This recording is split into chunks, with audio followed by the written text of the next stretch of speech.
This is the RFTA Oregon Fork Transportation Authority Board of Directors meeting. And my first announcement of the day is that the bathrooms aren't working in City Hall in Carbondale. So if anybody in this room needs a bathroom, I think the rec center and the staff bathroom across the hall would work, but the public restrooms are not functioning. There's really nothing else to talk about. I'm looking for a motion to adjourn. Oh, and the plumbers are here working. Okay, thank you. Back to it. I need a roll call, Nicole. Craig Postman. Here. Alyssa Shank. Here. Jeannie McQueenie. Here. David Knight. He's Here. online. Here. Aaron Kowalski. Steve Smith. Bill Guth. Here. Mitstein. Here. Mila Gordon. Okay, great. Thank you. Moving right in, we're gonna looking for approval of the minutes for discussion if one is necessary. I'd move to approve the minutes. Thank you. Do I have a second? Aaron seconding. All in favor? Aye. All right, thank you. I'm going to open the comment now. We'll start in the room and then we'll look online if you see anybody. Does anybody here would like to speak? We'll give you 3 minutes. I don't see any hands up. Going. Okay, no one in the room. Do we have anyone online who would like to make a public comment? Rachel's here. Okay, I don't see anybody yet. Nope. Okay. And Rachel Richards is joining us. Welcome, Rachel. We all came in a little bit, so you're fine. You're totally fine. Your name tag says Steve Smith, so you. Okay. All right. Thank you. Any items to be added to the agenda or deleted? None from staff. Okay. Thank you. Opening a board member comment. Anyone on the board have something they'd like to share? Melissa. I just want to thank the RFTA staff for organizing the corridor tour. I sit on the Covenant Enforcement Committee, and so I was very familiar, but a lot of people that were on it aren't part of that committee and haven't seen the level of detail that, we normally go into every year. So I just thought it was really great. We lucked out with weather. It was a beautiful day. And I would just encourage, as members come on and off this board, that we do things like that more often, because I think it's a great way to really understand the corridor. So I just want to thank you for that. And then also just wanted to comment that I did receive a comment from a Snowmass resident just about transportation in the off season, and it gets a little confusing as to when the RFTA buses are running and how when they're running. And I'm just putting that out there. I mean, it does get a little confusing for people. So I don't know if there's just a better way to get that messaging out so people know what off season looks like, especially in Snowmass. So that's it. Great. Thanks, Alyssa. Yeah. Any other comment? I wanted to add, we received 2 letters recently and a kudos. One to the driver who actually waited 15 seconds for me to get to the bus so I could get on and get to town yesterday. I was just so grateful because sometimes they don't see you and they just keep going, right? And I want them to stay on schedule, but it was so nice to have him pause just so I could run to the bus. We had a letter from Holly McLean, part of the Equestrian Society, concerned about horses and bike conflicts on the trails. And I think you probably all got that, or we'll have it somewhere. And then another letter from the woman who has commented before, Brem, yeah. Ms. Brem, who was, just once again, just concerned about speed and safety and safety measures on the paths. And I think that's an undercurrent. We hear about these things fairly often. Thank you. I'll recognize Rachel and then Aaron. Thank you, Greg. And I apologize. The plumbers are back in my house. Well, they're here too. So you're out of luck. Bad. And I think I hit every traffic light on the way. But I do think that this issue is not going to go away of safety on the trail. e-bikes, horses, pedestrians, leisure users, commuter users. And it's interesting, of course, because the trail is, RAFTA's responsibility in some ways, and Picken County's responsibility in some ways. And then we have all the bike rental shops in between. And I'm wondering if there might be a reason to form a bit of a task force with local governments and RAFTA and our bodies who are the Picken County, who are managing the trail, and just start to see what we can really do. It's kind of feeling one-off right now, as opposed to a comprehensive strategy, and it's just going to continue to grow. So just one more thing for the plate, but it's something we can really think about doing in 2026. Thank you. Rachel and Aaron. I agree with Rachel's statements. I think, having recently traveled a year for the first time, I was dazzled at how complementary different modes of travel can coexist. And I think that it just has to be intentional. I really love the idea of designating lanes, being thoughtful that way rather than limiting things, just figure out how we can create a situation where things can function cooperatively. So I encourage us to look into that. We want to see a slideshow of your travels. Okay. Awesome. Okay, thank you. Any other board comment? I don't see any. So we're going to go right to the consent agenda. First, we have Resolution 2536. It's an authorization to submit a grant application for the federal year 25 Colorado Department of Transportation Clean Transit Enterprise Capital Call for Projects. And we have Resolution 2537, authorization to submit a grant application to CDOT for transit and rail consolidated capital call for projects. Both sound pretty interesting. I'd love to get a motion to approve the consent agenda or open them up. Have a motion Second. and a second. Yeah, I think you're on. All in favor? Hi. Aye. Thank you. Thanks for, yes, go for the delays. Sorry, there's someone online? Just an aye. Oh, that was an aye. That was Thank just an you. eye, yeah. Thought it was an wait a minute. Okay, thank you. All right, presentation action items. Resolution 2538, acceptance of the Covenant Enforcement Commission report.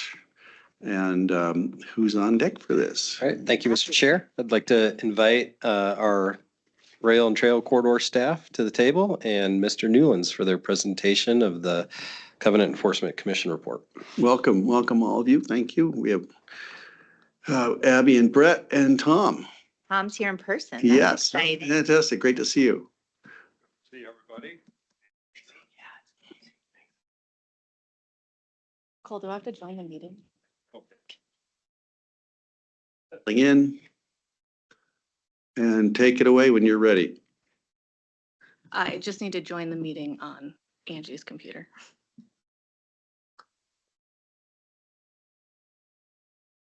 Yeah, safety on the trail. Boy, it's gotten wildly popular, hasn't it, over the past 10 or 15 years? Right, it's great to be successful, isn't it? Tom, pull that microphone a little closer to you over there on the. Sorry, there's gotta be some other trails in the same predicament. Be interesting to see what they're doing. Yeah. One thing that we were discussing out on the corridor was the possibility, I think likelihood of placing a separate soft surface trail throughout the entire corridor. It would give people options to stay off of the paved asphalt in a kind of a slower, more easygoing experience. Anyways. Thank you for that. I don't have the option to share. Hold on, folks. We're just teeing this up. Mike. The IT guy, that's Mike Yang, isn't it? Isn't he our IT guy? There's always somebody on every staff. There's real IT guys. We have real IT guys back there. I Okay. see them. The county attorney for Picken County steps in and figures out our IT when we're at loose ends and then the IT guys aren't there. We'll make Yang do it.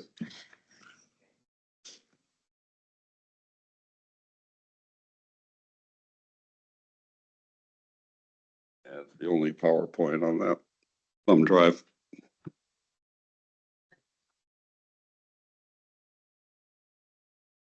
Sorry, everyone. I need to let you know, I'm gonna have to leave a little early at about 10:40 or something to make sure I get to Glenwood for an automobile repair Got it. appointment. I'm on that track too today. All right. Yeah, thank you. It's big, probably pretty big. It's the, what happened to get the high definition, Oh. high resolution photos, right? Yeah. Yeah. I think They're choking it. Oh, off my iPhone. okay. Hang in there, folks. Coming. Take a deep breath. Think about the aurora borealis. Isn't that amazing? Meeting. There we Me go. too. Oh, This is ours. We're still good. Tom, we might have to just go. I've through always your wanted to report, see that. Not the power. I've always wanted to see them, and I was shocked when I walked outside the house and just discovered they were there, right? Yeah. Okay, we're gonna have to describe these pictures. Here it comes. Imagine. Okay, here we go. Thank you. okay, so I'll just orally go through mine, I guess. It was a great day, 2 days. We had all the staff members. I'm just gonna introduce you, so it'll be just a second, and then I'll hand it off to you. Okay, sounds good. Take it away, Abby. Thank you, everyone, and thank you to all the members that were able to come on the tour with us last week. It was great. Colin Laird is not here, but I just want to say thank you to him as well for doing the bike tour with us in August. Additionally, shout out to Mike C and Ian for their assistance with the tour last week, and to Chris Belmont for being our lovely driver throughout the day. A quick agenda for this presentation. I'll give a brief summary of the history. Tom will go through his report, and then Brett and I will add additional staff concerns that we've seen throughout the corridor as well. And then we'll go over the recommendations that the committee made to the RFTA board. Okay, and I think we'll try to hold questions till the very end. That would For be you. wonderful. Great.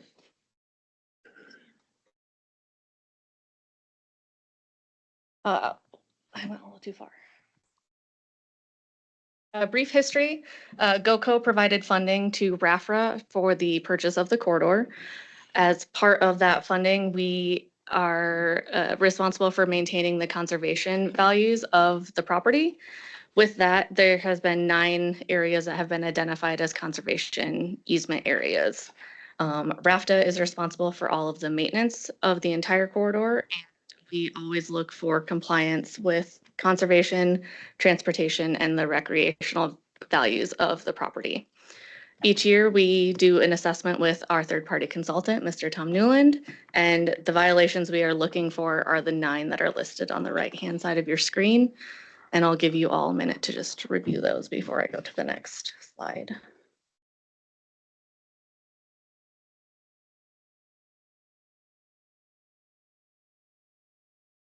And now I'm gonna hand it off to Tom because I don't know if his presentation loaded yet. Well, I'm sure you guys have all the pictures I do, so I'll just go over my summary with you. Huh? I got it. Oh, you got it. Yep. Yay. That's a view off of the new bridge across the Roaring Fork River that connects the trail to Aspen Village. And you really get a good view of the pretty much untouched Woody Creek Canyon in this area. It's just beautiful. So I had to take a picture and put it on the front. Next, please. Oh yeah, we can go there. Thank you. So the corridor does have 9 conservation areas on it. And this map kind of shows that to you. Pretty much half the corridor is in the conservation areas. But since 3 or 4 years ago, we've been looking at the corridor in its entirety, knowing that there's encroachments and stuff outside of those conservation easement areas, which are important to RAFTA. The first corridor, the first area is through Glenwood Springs. Don't have any violations in this area, pretty much from the Y down to Rosebud Cemetery. Next. We also have, actually, I could go with mine, I can see it better. All right. So then the first conservation area runs from Rosebud Cemetery up to Buffalo Valley. There weren't any violations in that area. The next is not a conservation area, and it goes from Red Canyon Road up to County Road 154. Nothing happened in there. Everything looked good. The next one is outside of the conservation areas. And what I'm doing with this presentation, is red circles that you see with numbers on them are new violations. Yellow are existing violations that are being remedied. And then blue are ones that have been remedied since last year. So we have two in this area. One is an encroachment from a property. Their backyard encroaches on the rail corridor to a great extent. In fact, the corridor looks like it goes all the way back to their house. So we noticed that. Next picture shows where this is on the corridor, kind of a blow up of the survey, and you can see that the house shown there on the right is right up against the corridor. The next violation in this area, whoops, missed it, is, you got that? Yep, Mosher irrigation. And this is kind of a similar situation. The structure itself isn't on the corridor, but much of the new storage that the irrigation company is doing is on the corridor. This used to be Modern Cabinets, I believe, and Mosher Irrigation is a new tenant or owner in this case. So the next one kind of shows what's happening there. You can see where they go. Oh, there it is, right off to the left side of the red and blue is where this is, and the area of storage is definitely within the corridor, which is wide in this area. Going to the next portion of the corridor from County Road 154 to, I'm sorry, where are we at here? Oh, this is the one that goes through Sanders Ranch, yeah, and 154, which is the CMC road on up. Nothing there. The next conservation area is a short one where this oxbow in the river, and doesn't have anything happening there. Everything's clean. This is one that we've taken care of, I guess, and this is right along Aspen Glen. Whoops, I'm sorry. And it's the sign that we've been working on for years, and I understand we have an agreement with the subdivision or the development to keep that sign in place. Actually, it was the landscaping around the sign. Area number 4 is another short one from Aspen Glen up to Satank. Nothing in that area. And then going forward, we have another section here that actually leads up to the Satank Bridge, which is outside of the conservation area. Nothing happening. We did have an interesting one there about 20 years ago. A guy had a swing going down from the bridge down to his house. Yeah, right in this short area here, area number 5. So moving forward from Carbondale through to the Catherine Store Bridge, we have one new encroachment. Actually, I think it might be a few, and then one that we're working on. The first one is encroachments into the corridor near the Satank Bridge, or not the Satank Bridge, but the Roaring Fork Bridge that crosses the river. And they're excavating a new parking area here for, looks like a mobile home park or some sort of development. If you look at the next slide, you can see what I'm talking about. There's several areas with pullouts and even structures that are apparently within the right of way. So this area probably needs to be addressed or rectified. The next one is up at the Mid-Cotton loadout area, and this one's been there a few years and has been growing in, but there is an encroachment, not necessarily of those vehicles parked that you see, but the slope going down into towards the trail is within the right of way. So the fill was placed within the right of way. Right of way looks like this in that area. Next slide is the area number 6 between Catherine Store and Emma.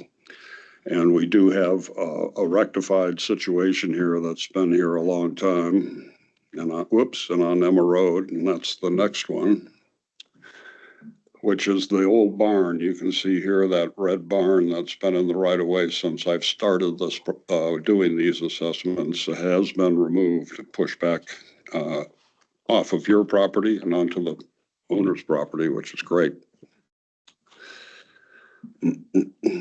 So let's see, I missed where I am here, excuse me. So moving along, we got that one. Yeah, there's a picture of it there. Move back, you got that. Yep. Awesome. The next section from Emma up to Wingo goes by the Basalt High School, not in a conservation easement area, but is also clean, nothing happening there. The next one, we do have a couple that we're working on and basically has to do with encroachments of lawns and bike ramps into the rail corridor from the Samuelson subdivision. This area is located specifically on the south side of the trail, in between the trail and the houses. And this next slide is a good example of what I'm talking about. The right of way is essentially out to that lawn chair. We also have this ramp that was constructed to access the trail from a private property, which could be a safety hazard, especially in the dusk when you're not sure where the trail is. That's in this area here. This is a big blow up, but you can see that it's 50 foot either side, and there's definitely encroachments. The next area is a conservation area. It's between Lazy Glen and the Dart Ranch open space. We do have a couple of encroachments we noticed. One is on Picken County property, where it looks like a pretty extensive irrigation project is going on, and the railroad right-of-way is being used as a staging area.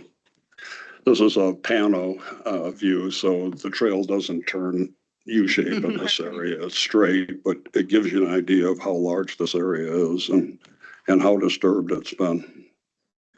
And it's located right in this area here, north of this pond. We also have another area, which is a minor thing, but we got this red tape across a couple of the historic railroad signs, and we just were puzzled why it was there. Was definitely not put in by staff. It was for trees, dangerous trees. Yeah, that's right in this area here. And then moving up, I believe, to the last section from Dart Ranch up to Phillips Curves. This isn't the last section, I'm sorry, but this is a section that isn't within the the conservation easements, and there were no infractions in this area. And then final area is that area number 9 from Phillips up to Woody Creek Road. There was no encroachments here. So just to summarize what we saw out there, there were 3 new encroachments: that parking area on the right of way, the construction staging area, and the red caution ribbon. We have 5 that were still in progress or may be addressed already, I don't know, but the encroachment of the backyards and lawns, the parking area, and material storage area on the right of way by Mosher Irrigation, the filled parking lot near the corridor at Mid-Continent, the lawn encroachments at Samuelson, and the access ramp to the trail. And then finally, the remedies. We got that landscaping around the Aspen Glen sign taken care of, and the barn has been removed. I do want to spend just a couple of minutes talking about some of the things I saw out there that impressed me. And one of them is right down in Glenwood Springs here. Yeah, now it just seems like a shot of the right of way, right? But there's a lot of things going on here as far as management goes. First of all, you can see the RFTA staff is coming up the railroad, the trail at me here, and one of the guys spots a doggy bag. It's hard to see, but it's right. They just kind of left it next to the dumpster. So he picked that up and put it in. Just an example of when you get a lot of staff out on the corridor, a lot of this stuff can be preempted. The other thing you see here is of historic significance. The rail tracks themselves really kind of show what this corridor was all about and why it's there. And then finally, you'll see that the vegetation in this area has been mowed back. And there's a couple of benefits to that I see. The first is with weeds. You mow back the weeds and grass, and eventually the grass dominates the weeds without having to do really any spraying. And then the other one is a fire break off to the left or the west of the trail. You can see tall grass. This grass has been cut down here and would actually act as a fire break should something happen, a fire happen, preventing the fire from getting to the residential areas to the right. So that's pretty good. The next one is a slide of infraction that was caught before it happened. Basically, this guy was putting a fence in, no problem, but the way it was going, it was going into the right of way there, right where you see that turn at the end. Staff noticed this, took care of it, and corrected the alignment of the fence. So I didn't have to write it up as an infraction. Goats are out in the corridor again. They're doing a great job.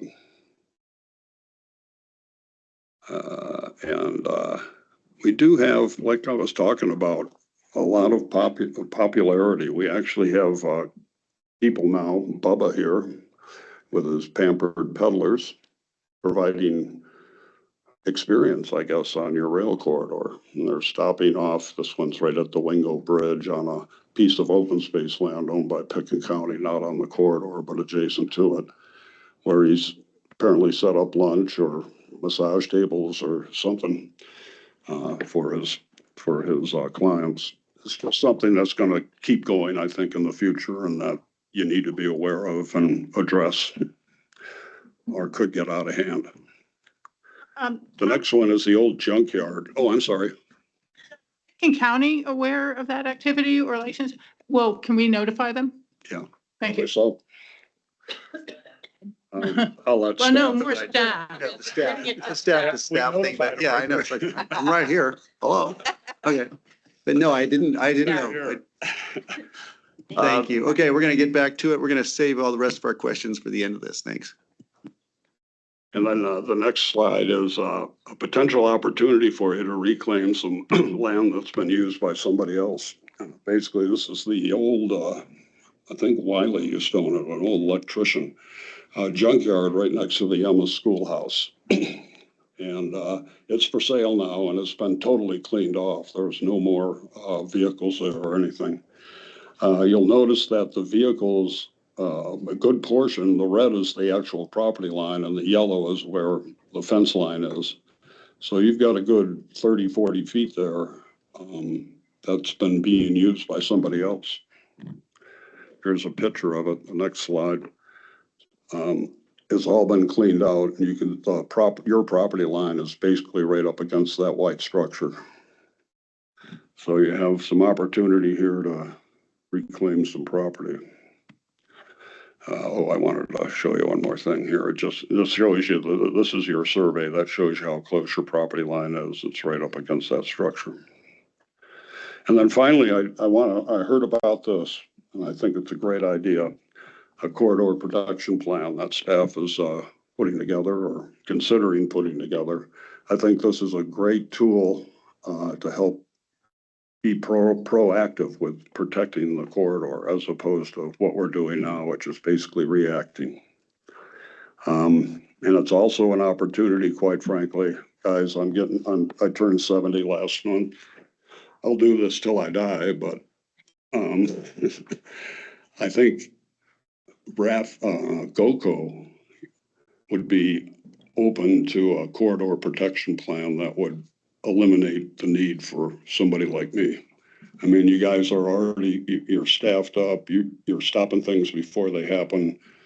Maybe it's just a write-up from staff every year to GOCO instead of having an independent consultant do it. Just a thought. Thanks, That's all Tom. I I have. appreciate the presentation and your comment there. And you've been doing this so long, it'd be hard to imagine you not doing it. But thank you for that suggestion. Thank you. I'm going to open it up to any further comments from Abby, Brett, or do we want to go to questions? We just have a couple slides to go through. Oh, go ahead. ourselves, and then we can Please take do. questions. Keep going. Thank you, Tom. Thank you.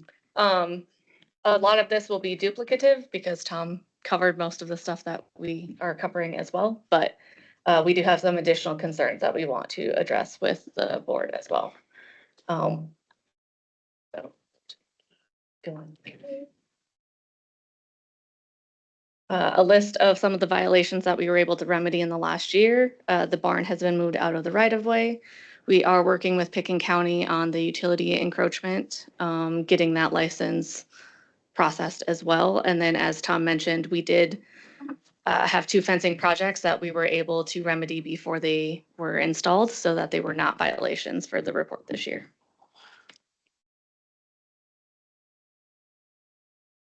A few of the issues that we continue to face from a staff perspective are working with the ditch companies, the utility companies, and local jurisdictions on just understanding the right of way and what our responsibilities are to protect it.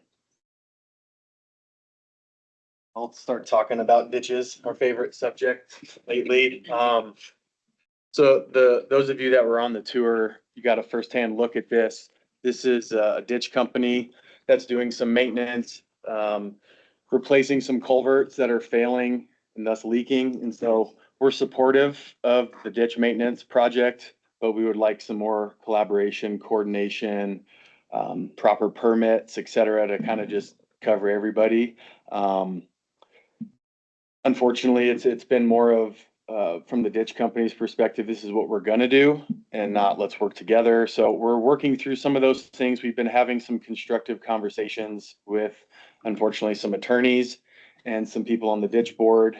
So we're working through those things, but as you guys saw out in the field, it's pretty disruptive. They're driving heavy equipment, trucks, trailers down about a 1.5 mile section of the trail. There's no warning signs, there's no cones, there's no communication to the public. So this is troublesome on many levels, but we are trying to come to some understanding agreements, et cetera. So we are working through those, but we're surrounded by ditches throughout the whole corridor. So this is just one example. We have other examples of some flooding, not managing tailwater, et cetera. So we do want to just let you know that we're having some issues there and we're working through them. Great. Thank you. And then this one is just talking to our local jurisdictions. Again, no one's perfect, but we want to improve communication, get on the same page before projects start.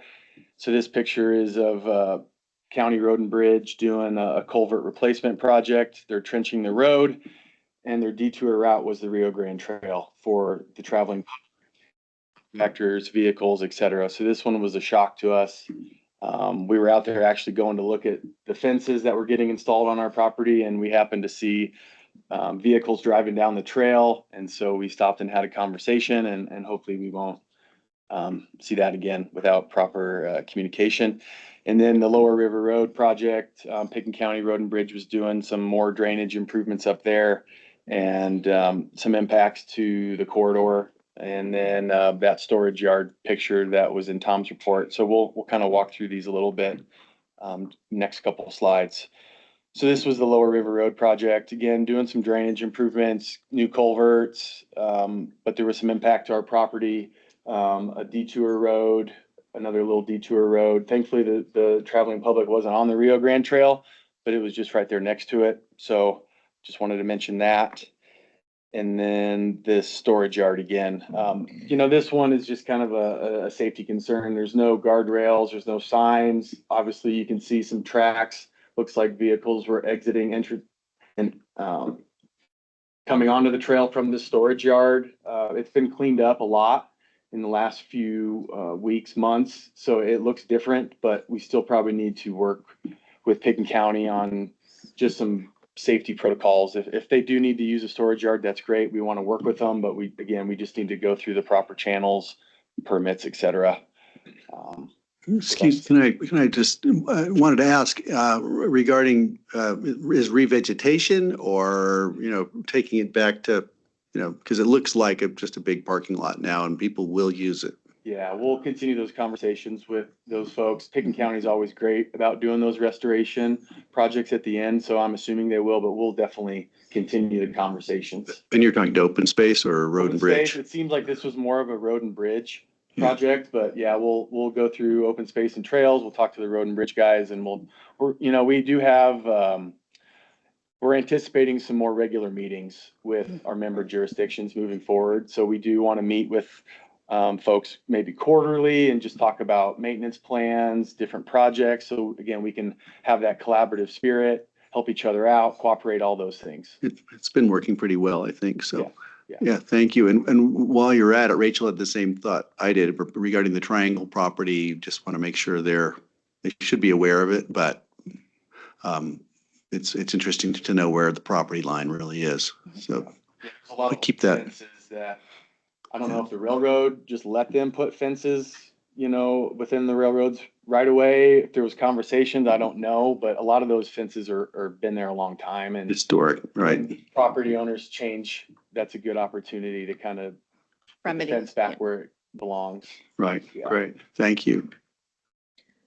Okay, wrapping it up, the Covenant Enforcement Committee has a few recommendations for support from the RFTA board, which is providing staff with resources to continue to find resolutions on these items, continuing to create the education program on the rail banking, and to look into creating a trail ambassadors program for additional outreach as well.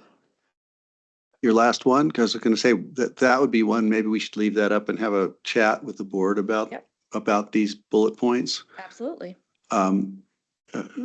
Providing staff with resources. What are we thinking? Should I get out the checkbook? Or are you talking about authority, or what are we talking about? Manpower? So Colin actually was the one that made that recommendation, and he is not here to provide us with more guidance and on what he was looking for with that. Okay. I Well, think you mentioned probably the main ones that we'd Yeah. be looking for. Yeah.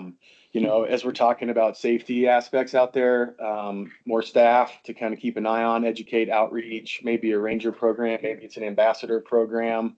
We'll work with, RFTA staff leadership on some strategic initiatives that we can develop, and then hopefully you guys would support those with maybe the checkbook. But yeah, it's really just, some of these are difficult conversations, and maybe it's just finding ways that we can all communicate better. So maybe it's a quarterly meeting amongst staff, with other staffs in the valley. So it's a multi-pronged approach, I think. But I think you mentioned probably some good. great. And since Colin's not here, I'd say send him the bill first. Perfect. Just kidding. Education program always makes sense. I think it's necessary, certainly in the lower part of the corridor. Any other things you want to add on that? I would Tom? suggest Yeah. adding safety to that. Creating educational and safety programs or something Right. along that line, or maybe Thank the you. safety committee Rachel was talking about. Yeah, I would agree with that very much, Tom. And the one thing I wrote down is more of a question, and it may belong up there, it may not. But we could use the detail of what a corridor management plan would look like that we would submit to GOCO and what it would take to have that to change the protocols, as you're saying now. So I would love, not at this time, but to have more detail. What would GOCO expect? Would it satisfy the feds as well as a rail trail program? And how do we implement it? So it could be a $250,000 effort. It could be a $50,000 effort. I have no idea, but it would be good to know what the details of the plan would be if we were to go down that path. Yeah, that corridor protection plan, I think, is a great idea. Yeah, So just, look at or evaluate the merits of a corridor protection plan in the future. And maybe Angela could speak to that. She's going to be up here next. Yeah. So Okay. Okay, thank you. Great, thank you. And creating trail ambassadors, same, great idea, wonderful. And I did want to highlight what Aaron said earlier. I look to the European models in Holland, especially places that have the most amazing and complicated, but workable solutions for bike commuters and people on the various mobility alternatives to cars. They do it incredibly well for, maybe 100 times as many cyclists than we do. So there could be some things to learn from their model. To Europe? maybe we should all- I think a junket, yeah. Do a research project. Is it infrastructure? Is it culture? Like what sets it apart? I'm curious. I think the answer to that is yes. Yeah. Okay. So, but Lack it's of worthy. Liability, possibly. I mean, Yeah. truly, it's a shift of expectation. I think right now, each category of trail user has an expectation of certain set of circumstances and are disappointed or uncomfortable when some other user encroaches on what their expectations are. And so I think that, we have to slowly shift the mindset, and I think education, communication, and I think, some things that we can do that are tangible, whether it's striping or, something that, really is like kind of like very easily recognizable, I think would help that. I saw Rachel and then Francie. Oh, and Steve had his Oh, hand up that's too. Sorry. This will be really quick, and I just think it's something to investigate in the future again. But I'm wondering, what is the magnitude of commercial use on the trail? And should there at some point be either limits or permits or guidelines created for people with commercial use? We And have permits. So we expect commercial groups to submit for a special use or a special event permit. I know that Picken County does the same thing. yeah, I'm just thinking about the ongoing bike rental group tours, not special events. If a commercial outfit is doing a guided tour, we expect them to fill out permit paperwork, just so we know they're there, so we can kind of keep an eye on it. Mhm. If I had to just top of my head, we probably have 10 to 12 of those types of groups that are guided with maybe 10 clients. Mhm. But we could certainly dig into that a little bit more. Yeah, just let's look into it for the future, because it seems to be a growing thing. And what I'm really thinking of is how we had to start to permit water use through North Star. It just was getting abused, and people were not following any sort of protocol, loud music, glass containers, everything like that. And so, this will be a growing use and a growing commercial activity. It starts to be, should there be any fees associated with those permits in order to do the maintenance and the safety work we need to do? So it's just a side note. We'll leave it at that for now. Thank you. And then Francie. So I have been contacted by constituents about their concerns about the e-bikes on the trail and how people feel unsafe when e-bikes are coming by at high speeds, and that the riders of the e-bikes aren't wearing helmets or any protective gear, and some of them are kids. And so I'm wondering, do we have any kind of policy on e-bikes or speed limits? I think we do have speed limits, right? But I just am wondering how to get back to my constituents about that. So we have a posted speed limit, 20 miles an hour, in the lower valley. I'll speak to our section that we take care of, which is Emma down to Glenwood.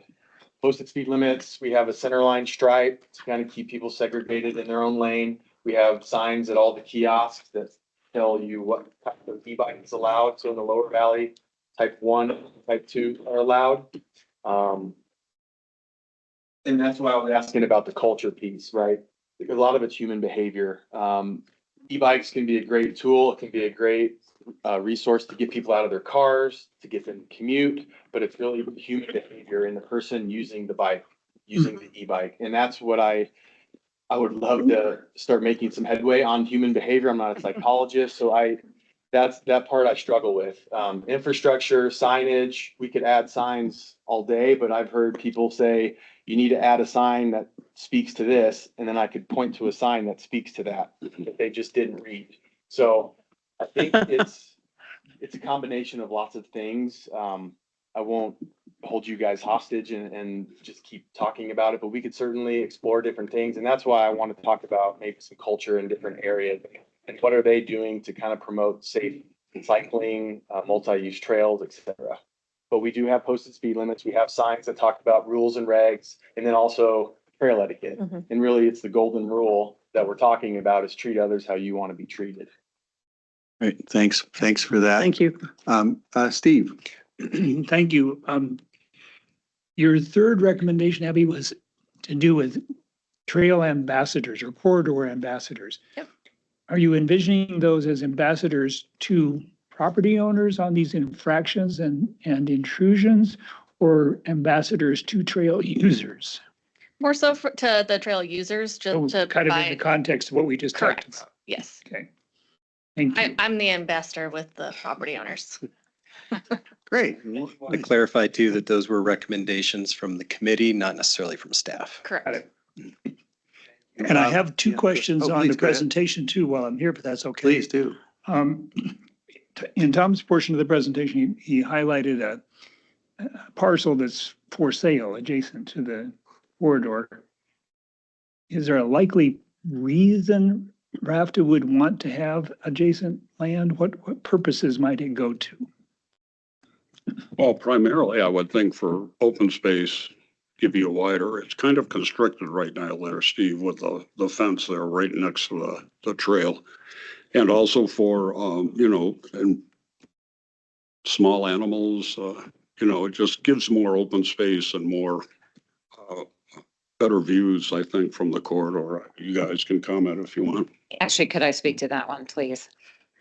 So the previous property owner passed away, and there's actually a buyer for that property, but that property is encumbered by CDOT on the highway side, by RFTA on the fence side. It's a very small parcel for development. I don't anticipate that anything's going to happen with that parcel anytime soon.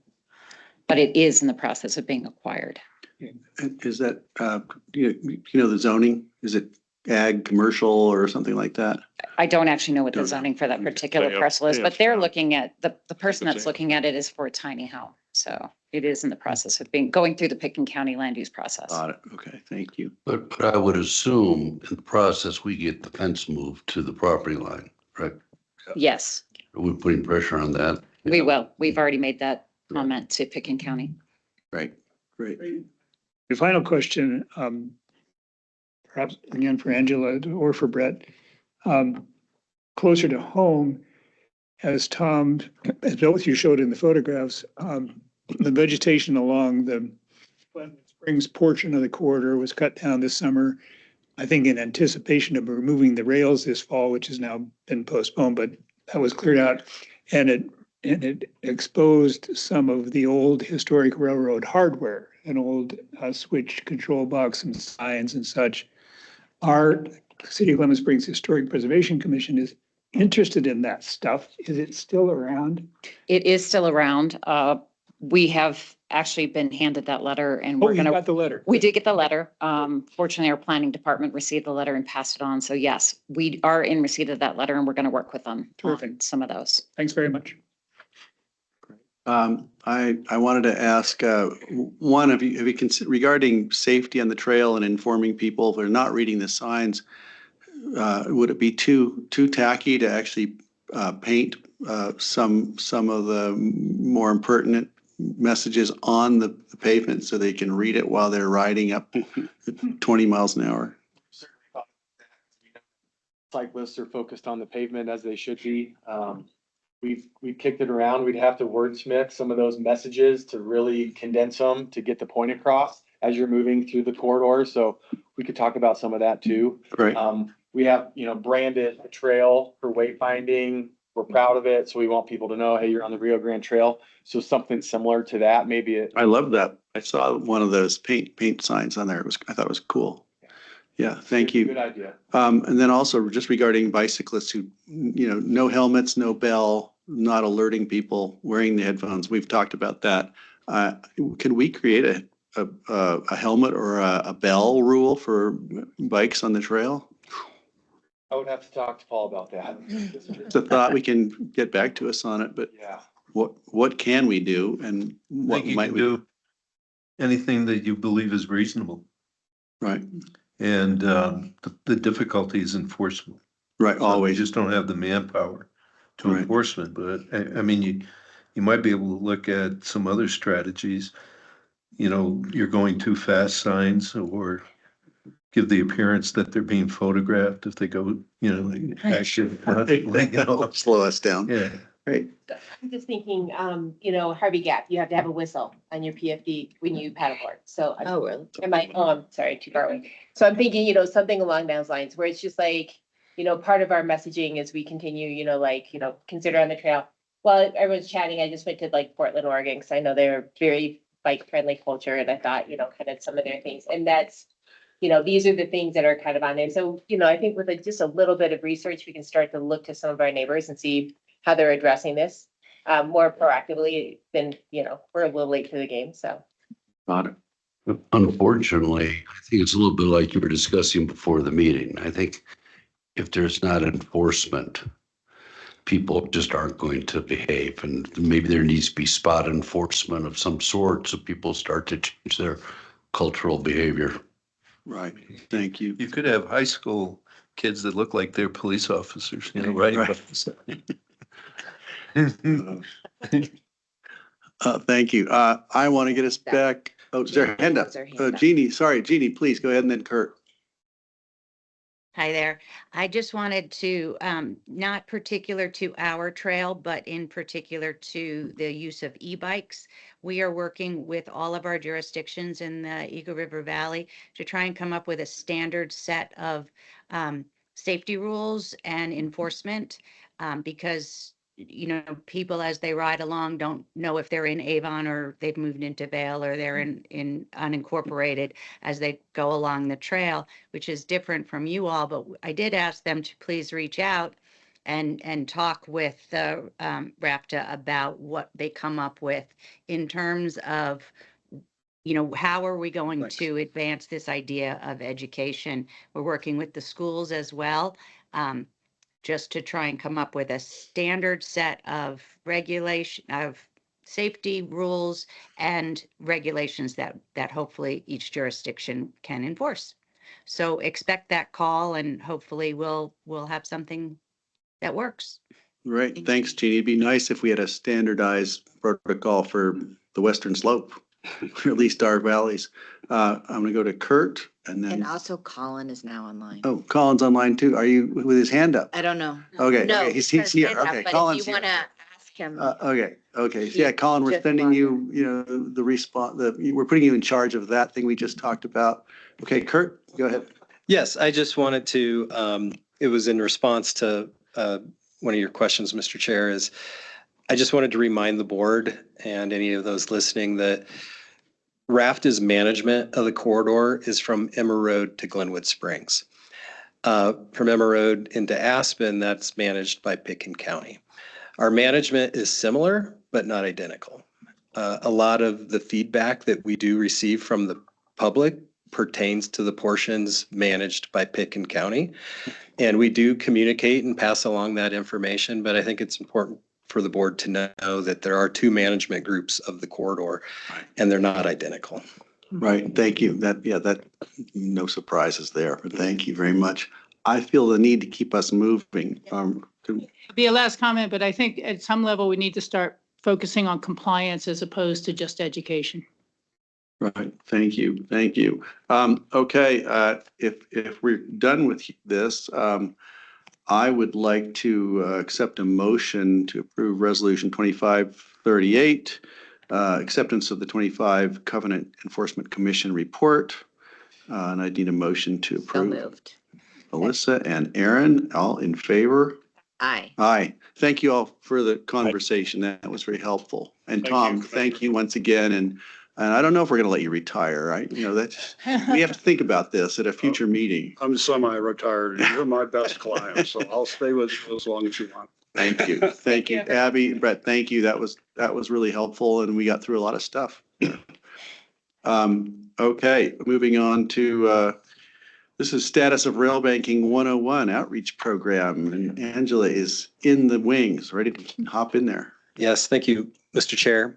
Just to set this up, um, one of our objectives and key results for 2025, which is also going to be continuing into 2026, is protecting our rail corridor and creating a rail banking 101 communication plan that we can share not only internally with RFTA, but externally with our partner jurisdictions. Angela will be providing an update on where we stand with that effort. Welcome, Angela. Moments. Enjoyed having you on the tour last week. Yes. I have almost as much time in as Tom. Which means don't even think of retiring anytime soon. That's not the goal. Speaking of rail banking, how many people remember when the train came to Carbondale? That was amazing. That was so fun. Yeah. When was that? It was like in the late 90s? It ended to the Upper Valley in 68. Remember Ended into It was a demo project. Right, they brought it up. Ended into Right. Carbondale in the 90s. Yeah. So, When I was a little kid, we'd put pennies on the tracks right by the Rio Grande Park and have the train flatten them. Yeah. What's a penny? Yeah, exactly. Klaus. I just dated myself. Thank you. Klaus Obermeyer's kids rode the train to school in Aspen for many years. Oh, that's right. Yeah. That's cool. Thank you. I think we're ready for you if you're ready for us. Good morning. Thank you for allowing me to come and talk to you today. First of all, thank you all for attending our tour last week. It was so wonderful to hear the questions, to be able to have the communication about this corridor, show you the challenges that the staff deals with on a regular basis. Thank you to the corridor staff, to Abby, Brett, Jesse, and Judd. They were able to put all the documentation that you all left with that day, organize lunch. Thanks to Nicole for organizing all of you and RFTA leadership for that tour, and us as well. And then thanks again to Vehicle Maintenance and Operations for arranging for the best driver at RFTA to take us on the tour. We took him to a lot of places he's never been before. The reason that we're here today, and actually before I get started, just to respond to a couple of your concerns. We have a comprehensive plan that we use to manage the railroad corridor. The comprehensive plan is on the agenda for an update, but prior to doing a comprehensive plan for the update to that document, we're going to work through the master plan process for RFTA as a whole and look at elements of the Rio Grande Trail and corridor as a part of that. So please be assured that we are actually focusing on this corridor, that we are doing everything we can to protect it and make sure that it's available for whatever it needs to be used for in the future. And now to the reason we're here today, we are embarking on Rail Banking 101, which is an educational plan to remind everybody how the corridor got purchased. And believe it or not, Tom Newland was a part of that acquisition and actually worked for the Roaring Fork Railroad Holding Authority, who transitioned this asset over to RFTA. So lots of history, lots of good people to lean on for this program. In preparation for going out and reminding everybody about rail banking and why this corridor is rail banked, we put a communications plan together, and that's what we're here to talk to you about today. So our agenda, oh, I'm sorry, Dave. Oh, did you want to put that up on the screen? I'm sorry. No, you have Oh, I have to? Okay. I don't know if I can.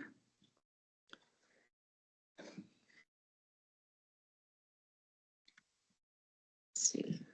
While we're waiting for that, Mr. Chair, I do want to remind anybody that's online, we have put some additional safety measures in place for those participating in the meeting remotely. So you will have to request by raising your hand to be unmuted to participate in the meeting. So thank you. All right, thank you.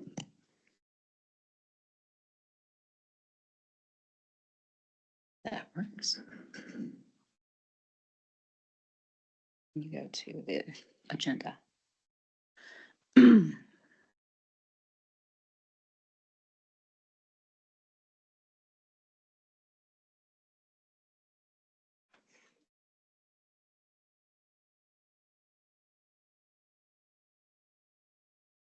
So our agenda today, we're going to talk about our communications objectives, our target audiences, our general strategy and key message for our audience groups, a timeline for this process, our proposed campaign visuals, our outreach strategies, and our success metrics. Because we want to make sure that at the end of the day, when we're doing this program, that we actually can track some of those metrics and make sure we're doing what we intended to do.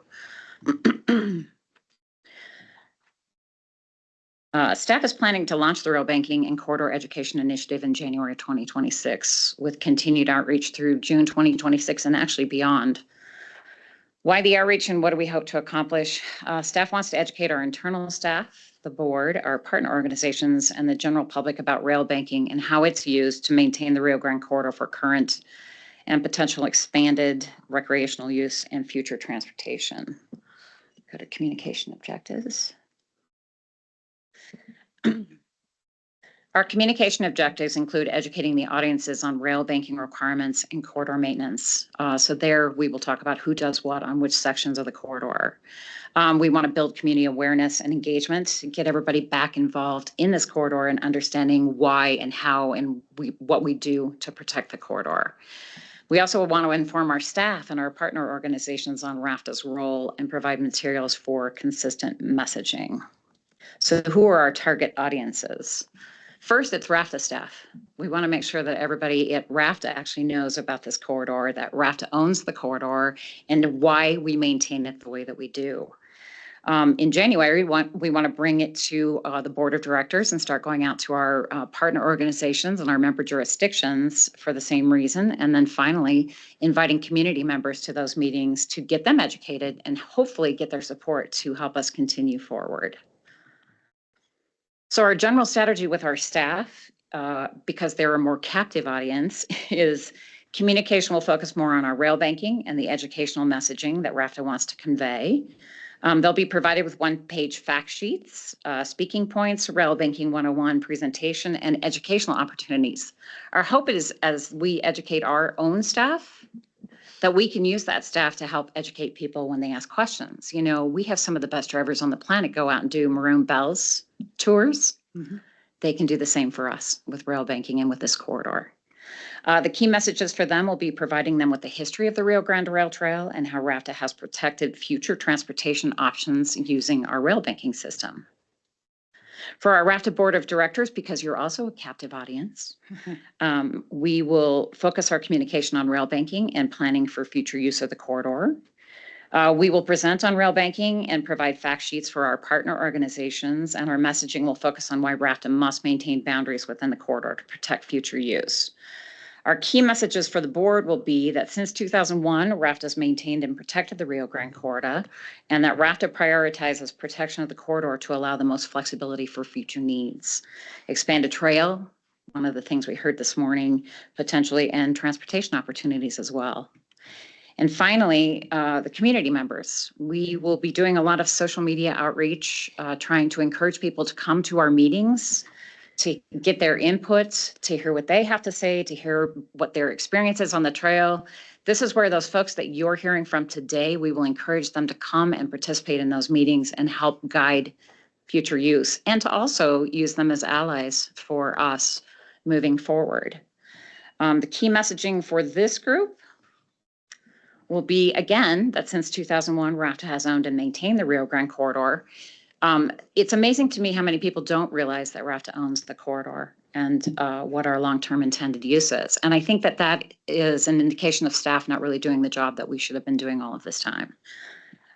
We want to teach them more about how we maintain the corridor, not just the trail, but the actual corridor itself and the role that we play in that. And reinforce that RFTA protects the rail trail and land surrounding it for recreation and any other future multimodal needs. So what is our timeline for this? Well, right now we're in the process of developing our full communications plan and our branding, messaging, and our visuals. In December, we will start approaching our staff in various formats to introduce them to Rail Banking 101 and remind them who we are and what we do as part of the organization. Our intent is to bring a presentation to the RFTA board in January to walk you through Rail Banking 101 and what we plan to take out to the rest of the organizations. And then in February 26th will be the formal launch out to the rest of our partner organizations and our member jurisdictions and to the public.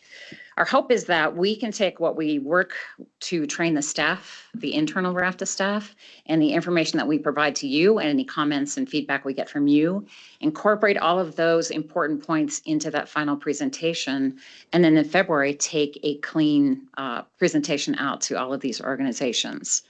We will continue to tweak that presentation as we go to make sure that we're addressing all of the concerns that we hear along the way. And again, encouraging the community to do the same, to bring their information and their feedback to us as well.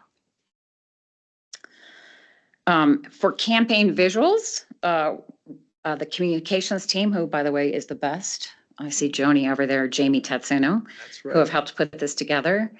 We are going with a Connection, Preservation, Transportation Rio Grande Corridor logo. The logo will be created for to utilize this, and then the logo will inform the other visual elements in the campaign. The intent of this is to tie that logo to RFTA, right? To make it really show as one. Right now, everybody understands we're the Rio Grande Trail, and everybody understands RFTA is the bus company. We want everybody to understand we're really one and the same, and that's the intent with this campaign visual.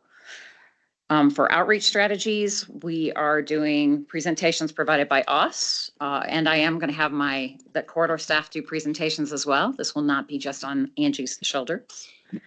We'll do long-term educational and informational kiosks along the corridor. We talked a lot out on the tour about the ability to use QR codes to provide a lot more information to the traveling public.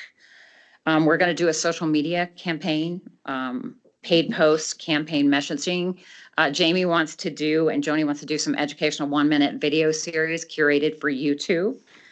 We're going to do some print materials to include posters, handouts, brochures. We're not only going to distribute those externally, but we're also going to put them internal to RFTA so that our staff comes in and sees them and thinks of all of us as being part of them. And then we're going to do some on-the-ground outreach and trail user engagement, including trail events and pop-ups. And of course, website, the typical items that we do at RFTA. We do think it's important to set up some success matrix to track how we're doing with this presentation. So we are going to track engagement on social media posts, videos, online ads to gauge community interest. And to also gain community feedback. For community engagement, we want some strong participation in outreach efforts. So we're really going to be pushing Rail Banking 101 to really try and get the public engaged. We're also going to track the website traffic, so visits to the web page specific to the corridor page using Google Analytics. And then we're also going to provide opportunities for the staff, which will include presentations, fact sheets, routine messaging, and polls. We do a lot of fun polls on our internal site to track what we all think is important at RFTA. With this program, it's our hope that the communications plan will help get everyone engaged and excited to learn more about the Rio Grande Railroad Corridor and rail banking, to participate in the upcoming learning sessions, and to walk out of the sessions feeling empowered to help support and protect the corridor for its current use as a world-class trail and its long-term intended use as a viable and important multimodal corridor.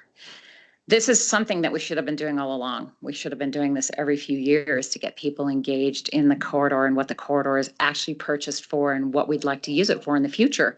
And one of those things that we want to look at is it time for us to look at segregating some of the uses to protect our users? And yes, we definitely will be looking at models outside of the states for this project.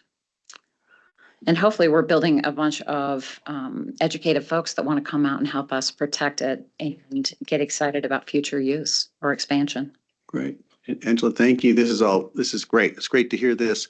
I think that the time has come to do this. I don't think that we've been remiss so much as it's become necessary, and now's the appropriate time to do this. Could have been nice to, be more in the public eye, but now's a great time to do it. I love the ideas that I've seen, and I would say let's put some local influencers and people in these videos. The buses are great platforms for information. up and down the valley so people, I just think it's a wonderful idea. I wanted to cast around for questions.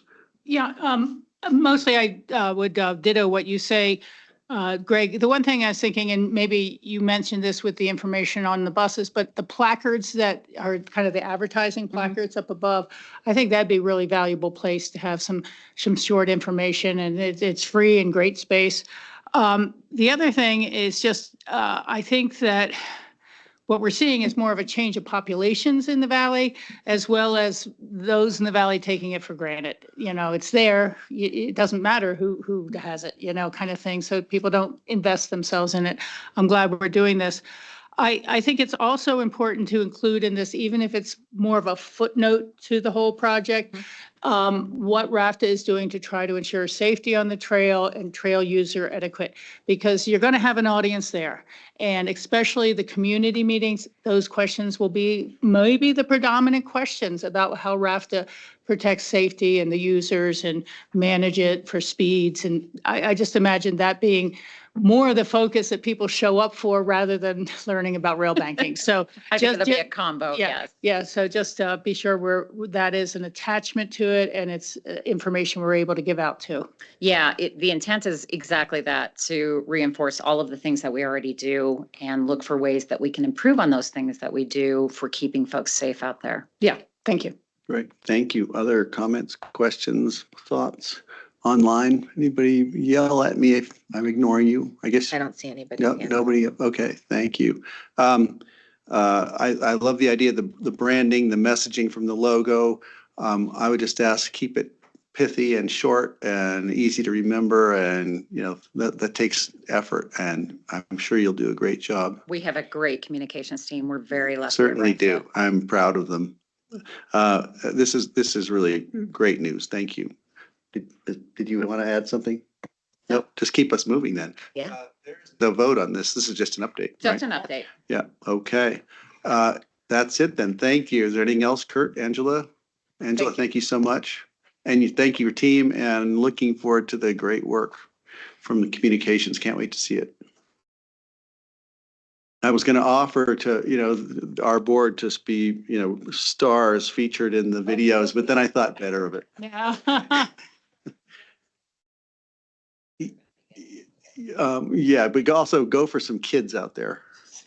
Yeah. Thank you. All right. Back on track. Back on track. We're on schedule. Kurt, are you?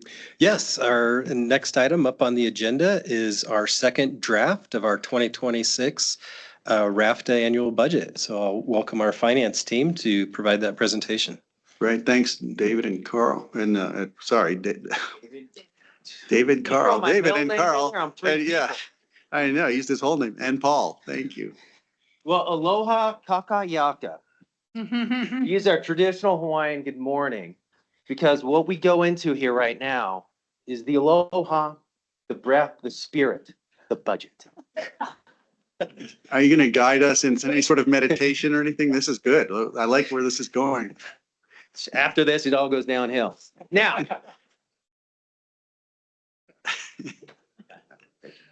so we're going into our obviously a little bit different than prior years. We did not have a budget presentation in October. So our goal today is really kind of get everybody up to speed on where we're at in that first draft, where we're at currently. Because right now we're just about going to a full-fledged sprint to burn off some calories before Thanksgiving to present the final draft budget.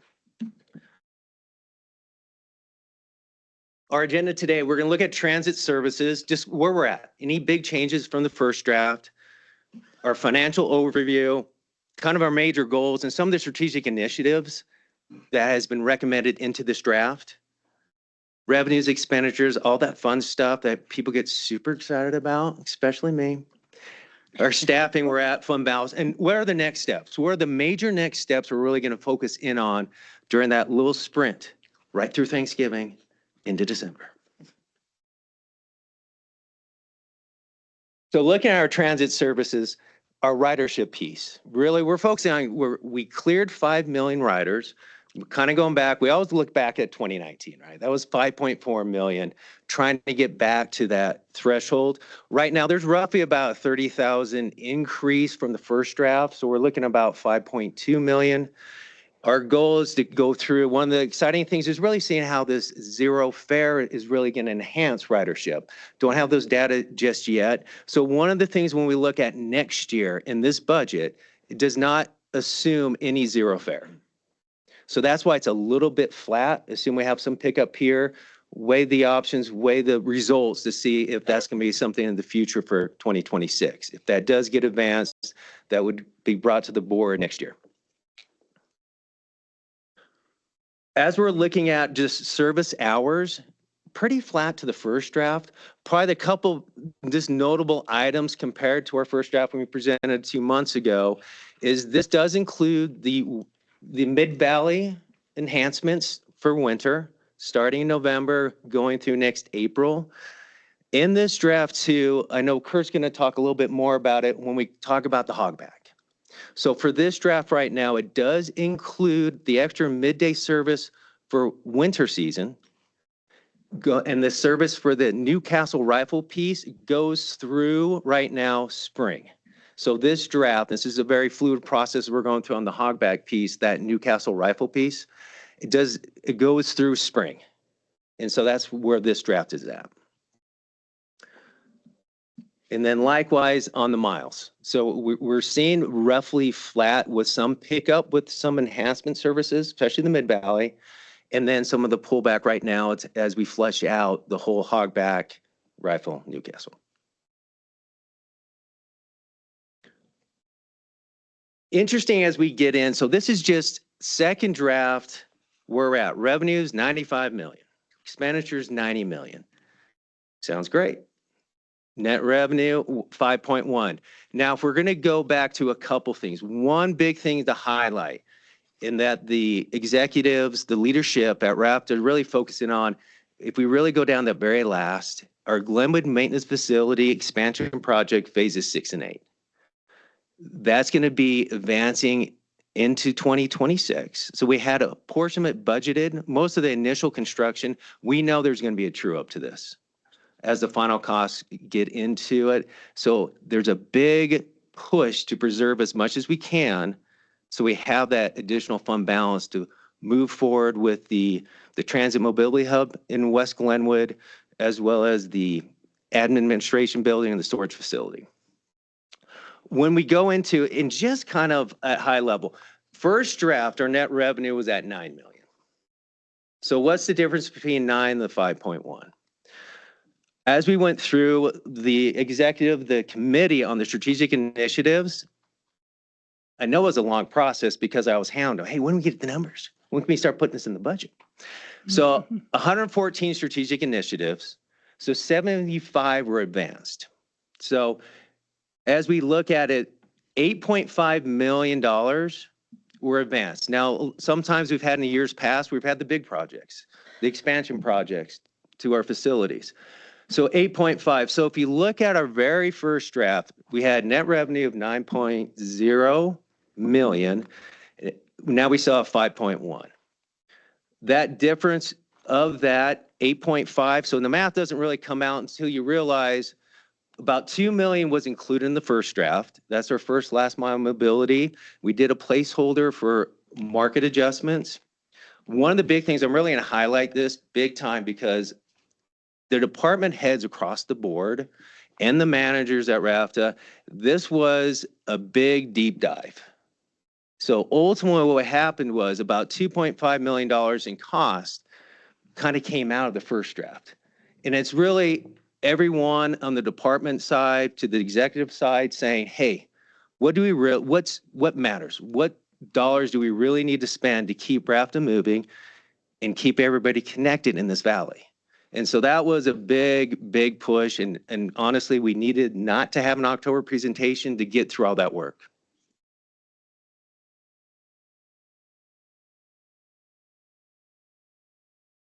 Question just regarding construction cost inflation, and just as what kind of number do you put on that? Depending how far out it goes and what type of project, it can be as much as 20% on the contingency side as we're looking. So we'll, like Ben's team will work through the design efforts, and that's always a hard part. So I was like, hey, we want to do this project. We got to get design done to kind of figure out what the project scope is to come up with the initial cost estimate. And then we know this, the timing from design by the time you get the project going, it could be 2 years out. So a lot of times we'll look at potentially up to 20% contingency. The boss is stepping in. Yeah, I'll just add that, so the big project for next year is phases 6 and 8. That's where we do have that $32.8 million grant from the federal government. We do have funds already budgeted from this year for this effort that will roll forward into 2026. What we don't know yet is just when the bids come in. Do we have enough? So that is why David was saying that we've got that 5.1 million that we're holding on to be able to adjust if we need to for when the bids come in. Hopefully we don't. Hopefully they come in under, but we are preserving that ability to be able to be flexible. Great, thank you. And just to add, during the year, because the project included the federal grant that was frozen, we did repurpose some of those originally budgeted funds for other projects. So that's also part of the true up that's needed, not just the cost escalations. So. Thank you. Bye, David. And we'll just highlight a couple. It's a little bit small. It's also in your packets, but probably the main line, we look at subtotal of the operating expenditures. We were at 76 million in that first draft. Now we're down to 74 million, and we'll look a little bit closer at some of these. And that was a big, because we did add in strategic and additional strategic initiatives in there, yet we're able to pull down our overall operating costs.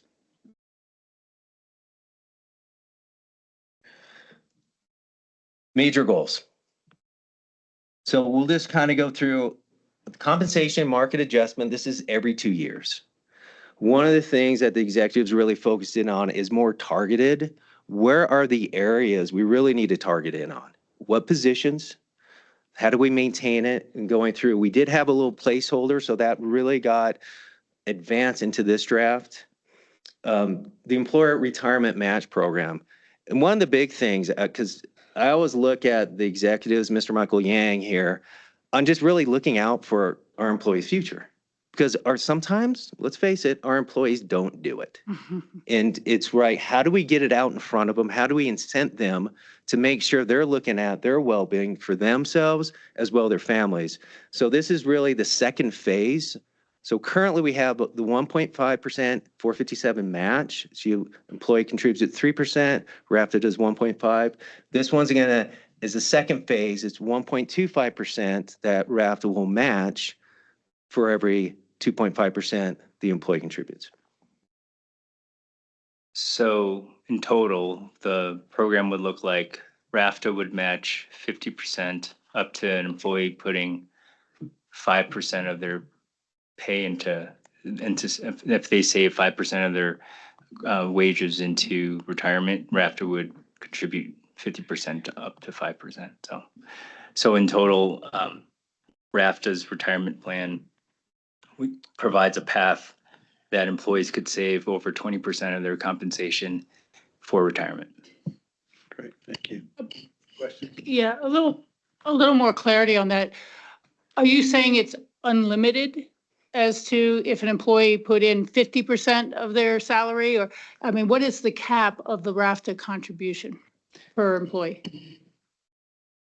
So RFTA's currently RFTA provides, or we participate, we opt out of Social Security. Okay. And so RFTA has a 401A plan. Right. That's an employer-only contribution plan. RFTA puts in 12.55%. That's the base. Right. So with the matching program, if RFTA, by RFTA providing the match program, it's incentivizing employees to save 5%.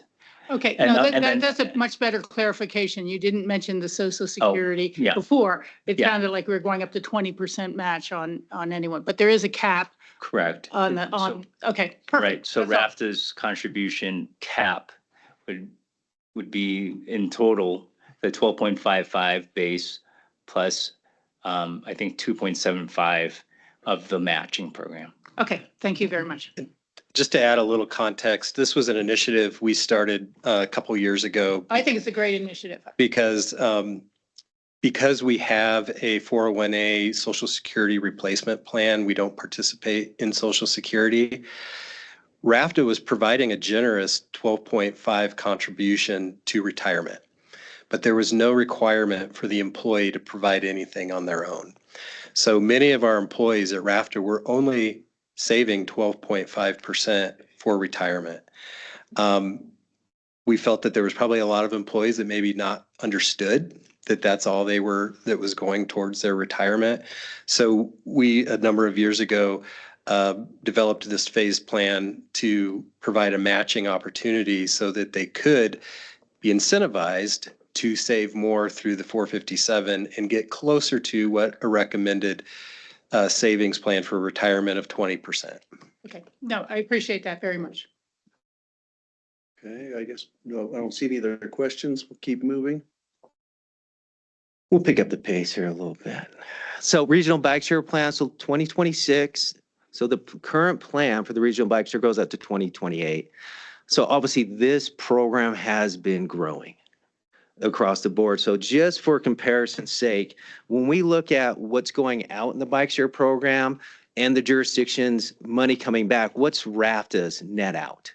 So if we look at the current second draft budget, it's about $2 million that RAFTA is contributing into the program itself.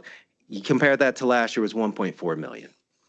So we know there's some other stuff coming down. Glenwood Springs is one of the major ones that's being pushed. So Mary Harlan did a lot of work with our WeCycle partners on this to say, hey, what really is our cost going to next year? So we actually, the overall cost kind of dropped down about 500,000 from our first draft. And it was a lot of pencil to paper. Mr. Michael Young got heavily involved on what are these costs? What do we really need going into next year? We know the program's continuing to grow and it's great for our communities, but how do we maintain it? Because we can't have a 20, 30% increase each year. First, last mile mobility, most of that, those grants as well as the microtransit were included in the first draft. Eligible park and ride expansion. This is a contribution to move forward. It's about $600,000 towards Eagle County to move. Right now they're going through the design work. Next year, obviously, is going to be more of the actual expansion. Can I? Of course. We have not shared much information about this effort to the whole board.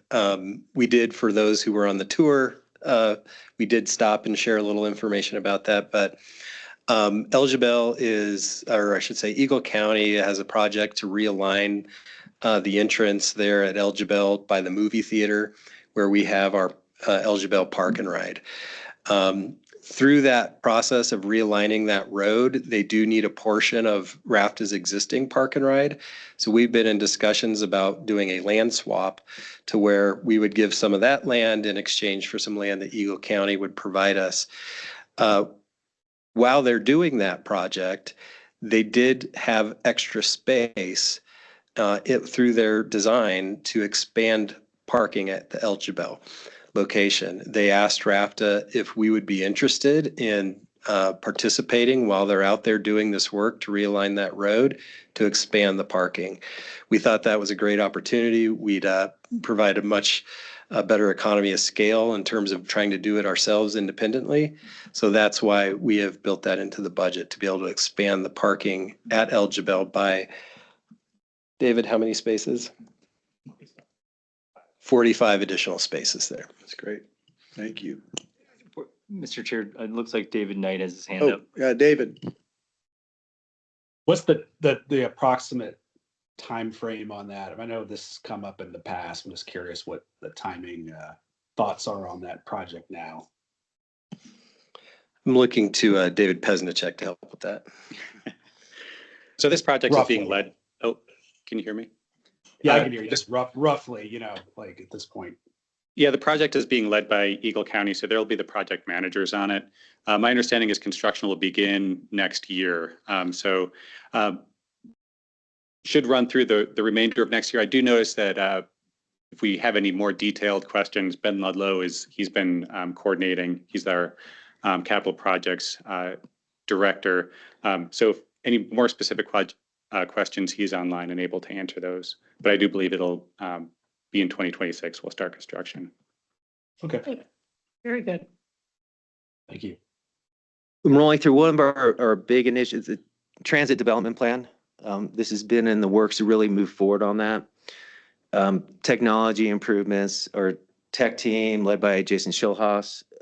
It's an ongoing. I'm sure all your jurisdictions, when you get down to the IT, is fast moving to try to keep up. And it's been great to work with this group, but more technology. One of the big things within this is some of the security side of it. Video recorders, facility security. So a lot of that stuff needs to get updated. Pretty large items. It's going to be a couple $1 million next year to get through some of these securities for our older facilities. We had that already embedded within our Glenwood Operations Center, but now it's really getting it across to our locations. And this ongoing facility improvements, administrative support, getting Jamie Tatsoon some help because she is pulled by everybody. And when she's not here, it's Joni. And if I can't get a hold of either of them, I call Yasmin. And then training and staff development. This is one of the ones from our side looking at really getting some of our team. I know Kurt, Craig, Mr. Marky Gang, David Peasantchek, they really want to get the team out more into some of these APTA stuff that a lot of our team hasn't been exposed to really get a broader sense of the transit world. Mm. Within your packets, this is just the strategic initiatives as we go through within all our categories from high performing. We're not going to kind of go through. If there's anybody that has any questions on any of those, I'm going to have Paul Hamilton answer any, especially IT related, bus stop lighting. But as we're going through, but this is really where we're at with the 8.5 million of strategic initiatives that are included in this budget draft.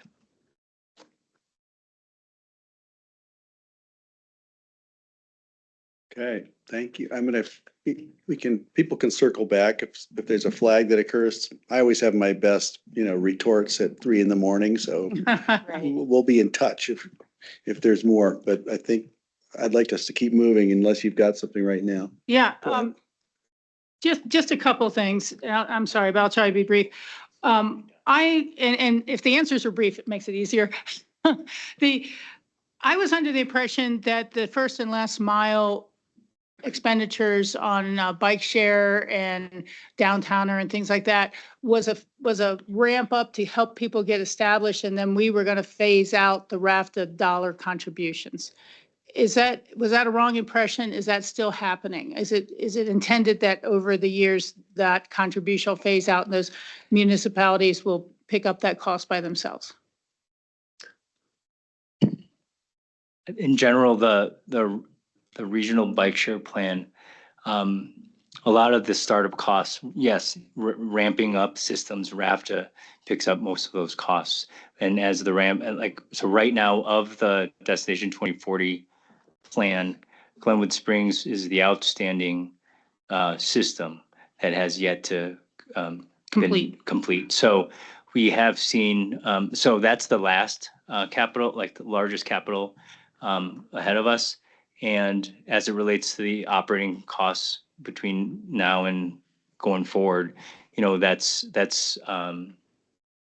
split between the jurisdictions and RFTA. I don't know if there's any other comments, Dave, you want to add? We don't have to go really deep But that's into the it. ramp up. My main concern is that as our funding either levels out or ramps down, we're giving these agencies enough notification in advance that they can look at it, putting it in their own budgets. Because everyone's starting to work on their 26 budget already or their 27. And so how do we get the notification out soon enough as they're ramping down of support? So that's A. I'll just leave it there. There doesn't have to be an answer to it. It's just my concern. And the second is really thinking about the hogback. And I know, and I fully support the service, even though we're subsidizing it heavily through spring. But the questions, and again, they don't have to be answered here. It's just more to take back and think about. Is there a fare we could charge on just this rifle silt connection to the RFTA services that would begin to support summer service? Is there a differential fare for a segment that's not in the RFTA service area and does not have the property tax or sales tax going towards it? So it's just a hypothetical. I don't know if it would make much, but it'd be and then the second kind of follow-up to that is, should we find ways to assist Silt and Rifle prepare for a 2026 ballot question to fund RFTA, to either be their own separate source that they would contribute, or to just literally put up a should we join RFTA vote on the ballot. But that type of effort doesn't start in July. It starts well before July for people to put things on the ballot at the end of August. And so I think I want to put that footnote out there as well, that should be a strategic priority of ours, is assisting those communities coming on board and finding ways to continue that service, if possible, through the summer and fall of the year. Thank you. Thanks, Rachel. I think David just was taking a breath during his presentation. We do have slides on that talk to some of the hogback, but it seemed like there was a longer pause than I was expecting. So there's more to your presentation. Yes. Okay. Well, I know we had like about 30 or 40 minutes for the presentation, so I can't see what time it is, but We'll just go through. It's high level revenues. Yeah. Not a lot of change. There was an increase in sales tax revenue, but this does not have the Garfield County. The first draft had that 544,000 included. This draft does not include that contribution.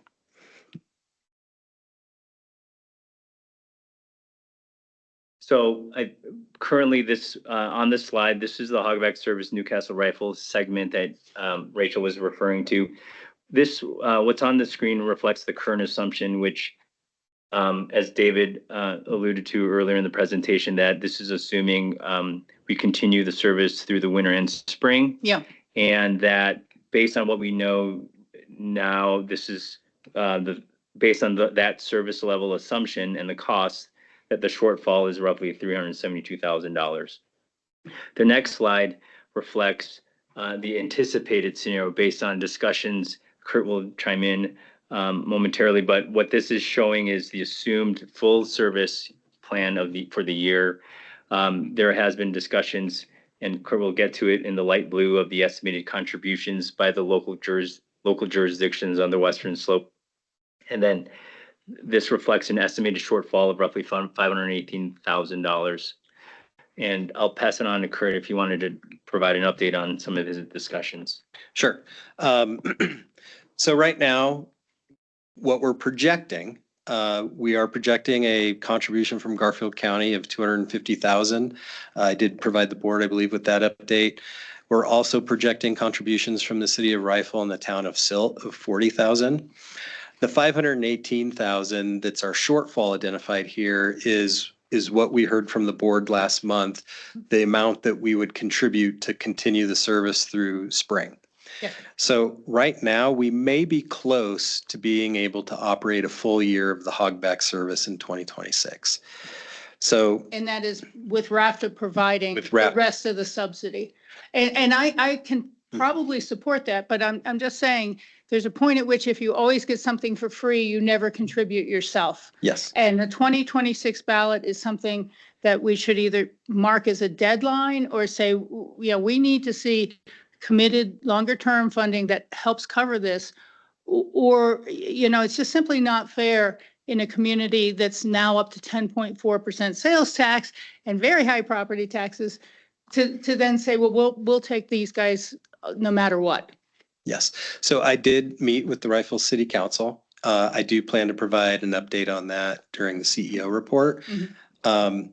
For now, though, I'll let David continue on with his Yes, presentation. please. And again, I read through the packet, so I understand what the numbers were and everything like that. I was just trying to look for other potential solutions, or at the very least, what can RAFTA do to help them craft ballot language? Because I know so many communities have struggled in the past, and then they miss the deadlines to get it on the ballot. Yep, right. Thanks, Mr. Rachel. Chair, it looks like Bill Guth has. his Yeah, hand I was up. going to recognize Bill. Go ahead, Bill. Can you hear me? I've got Yes. two different devices going. Sorry.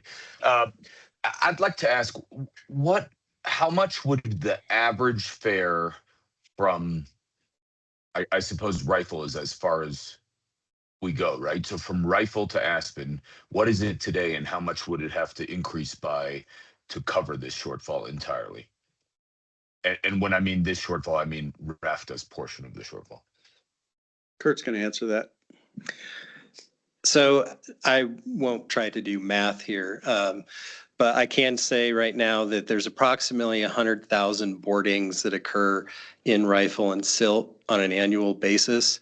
The current shortfall is about 518,000. So $5 could do- additional. right.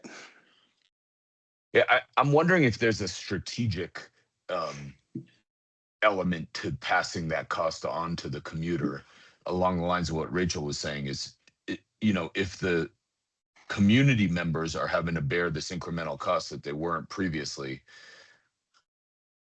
I'm a fan of fare free, but in the interim, could this sort of get the communities to put their support back in a more meaningful way? So again, I do have an update regarding my meeting with the Rifle City Council. If the board's interested, I can share that now or I can wait. Let's do, why not? If it's short, I want to keep us on schedule as best we can, but if you've got a little bit, that'd be great. Okay. Or if it's okay, we could also wait till next month if there's a lot to it you want to put out. Okay, so I met with Rifle City Council, one to just provide an overview of what RAFTA is. As we know, there's always turnover within our jurisdictions, so not everybody in every jurisdiction knows RAFTA or knows what we do.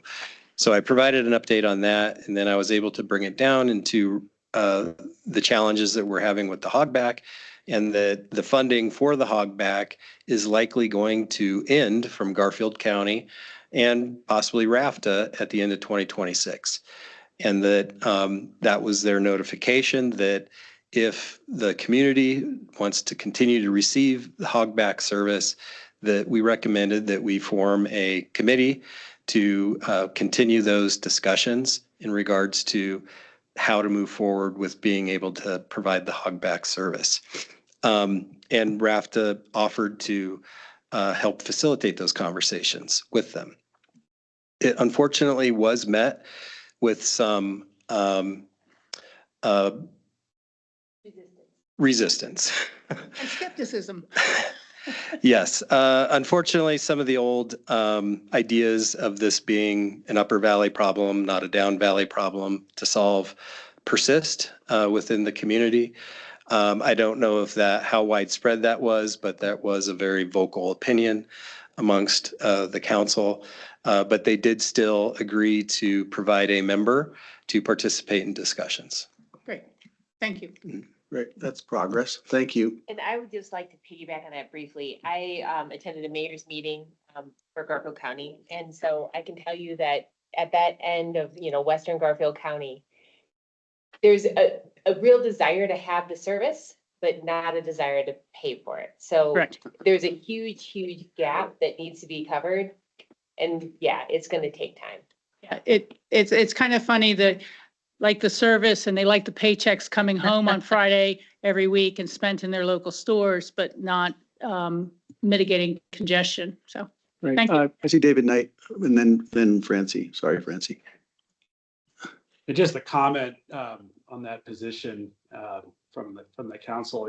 Everybody though who has traffic transit through them bears a cost from this, like including them where the traffic originates. I mean, I know you guys are making compelling arguments and everything, but I mean, we all have it's a tractor for all of us from Rifle to Aspen, not just the Upper Valley proper.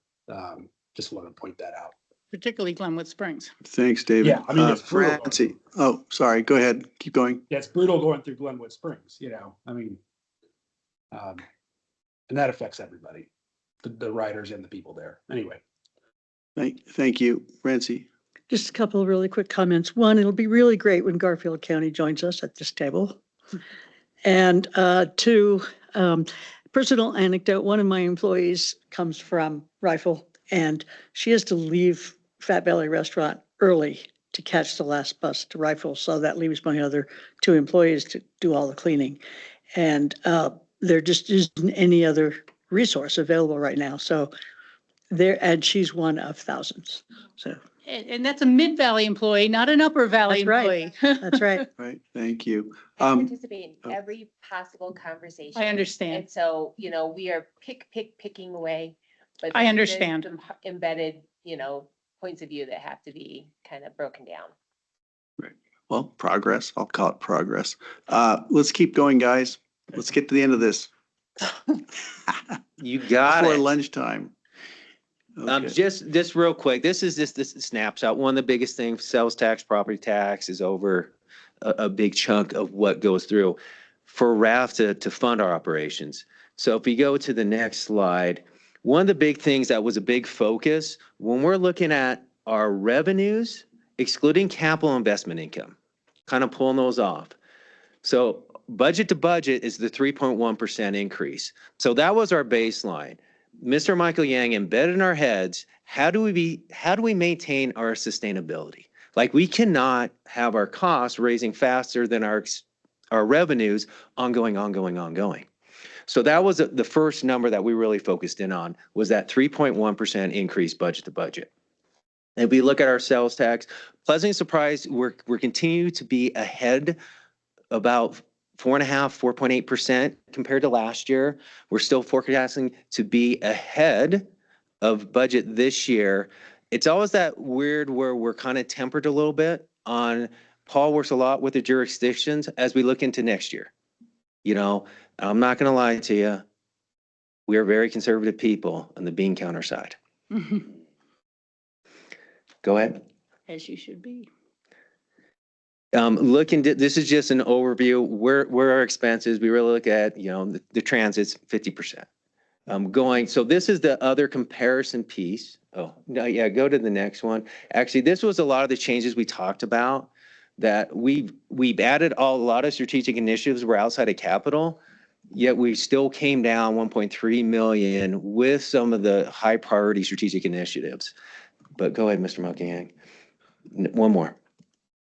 But when we looked at the 3.1% revenue increase. So right now it's 3.6 on the operating expenditures. Now, one of the things as we start to pull out a lot of some of these operating expenditures, some of the staff development and training, all that is more like one time. We're not going to see it ongoing. So that was one of the big focuses. What expenses are ongoing that is going to be in the year after and the year after and the year after? But that was one of the key barometers. And if we actually went back a year ago, that gap is shrinking compared to our operating revenue increase to our operating expenditures. Just our capital, these are our main capital outlay items for the 26 budget. So it's another one. When Greg gets up at 3 a.m, he can give me a call and we can go through them. You're awake too. Okay. Staffing. This is where we're at right now. Actually, I am. When we're looking at staffing, it's 404 versus 398 in our budget here. So there was some additional positions.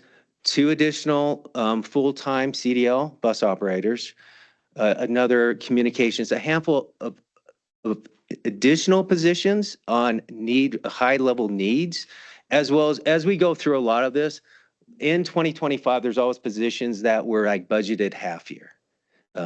Hannah, so she came on board as our regional director of planning. So next year she's going to be with us all year. So sometimes that moves our numbers, even though the headcount really didn't change. Workforce housing. So this has always been the ongoing.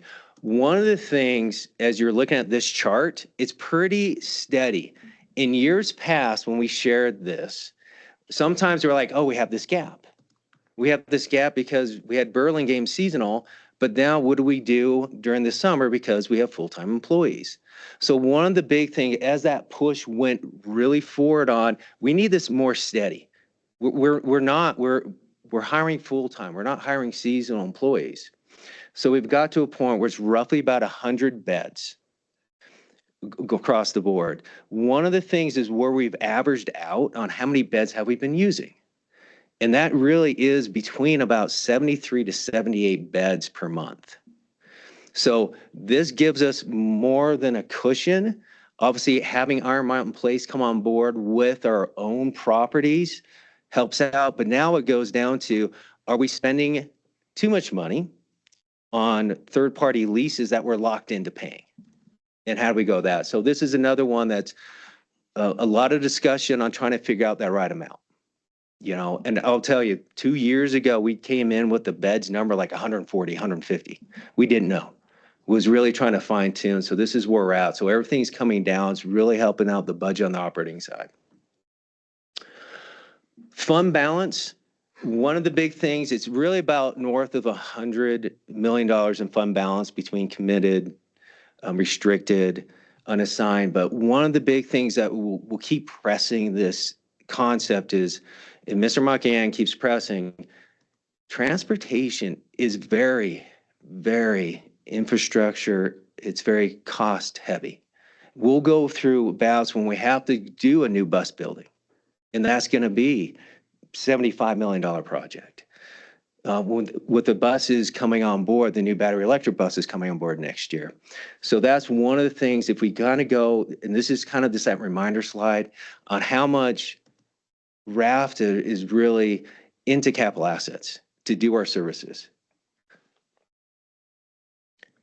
And then we're going to go ahead and just really the next steps as we go through this last little sprint, it's kind of refining revenues and expenditures. Looking at, there's probably one or two potential strategic initiatives we might present in the final draft budget. The hogback service, figuring out that final service level as well as the funding. And then the last item is that SB 230 grant for additional services, rolling through and figuring out what those services are, when we're anticipating the grant will be executed. So most likely, Mr. Mark, I know you want to talk about this one. Most likely we'll probably have this as part of the final budget, a portion. We know we've been awarded $2.175 million has been awarded. We don't know when that's going to be. Go ahead. You got it. Go. Thanks, David. Well, I think that with everything that's been going on internally at RFTA, all the work that the teams have been doing, one of the things that we've been working with CDOT on is and the CTE group is this SB 230 grant program. RFTA was awarded, the allocation was about 2.1 million. Now we're in the contracting phase. And based on our recent discussion with the CDOT staff, they're confident that we could be under contract before June 1st, which is the summer season. So based on that, and we're going to plan to include in the final budget a package of transit service increase, like enhancements to our regional service. And I know that David talked about the Mid-Valley enhancements that we have in the winter, but now this new resource can provide the ability and the funds to provide that for the other parts of the year. There are other aspects that we know in our regional service in the Highway 82 corridor to enhance some of the ideas also is to align the regional bus BRT service with the City of Aspen's summer season end. There usually was a gap between September and October where this will allow us to continue that BRT service through that fall season or whenever the city's service and align that the summer season endpoint. There are other areas of our service plan to try to just make the BRT service a little bit more steady throughout the year, particularly some off-season aspects where there's usually dips. We're going to try to level those out as much as we can based on this new funding. So again, this funding was based on this legislation that was passed, I think a year ago, where it was pulling money from oil and gas. And so this is despite all the noise and concern with funding, this was a bright spot in our budget that we're excited about. So I just wanted to share that, and we'll present that in December. Great, thank you. Questions? Questions from the, thank you, good presentation. Thank you very much. I don't see any questions here. Oh, Steve. I think this is another placeholder question for a future policy discussion, but hearkening back to your list of goals, you talked about improvements in technology and included in that security, technology, cameras and such. That to me begs the question of RAFTA's relationship with federal immigration enforcement, considering the demographics of RAFTA's ridership. I think it'd be really good to be clear about that, or become clear if we haven't thought about it yet. Thank you.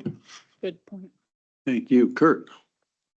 I was just going to provide a response if needed to that. So regarding any of our surveillance cameras, we don't actively watch our cameras.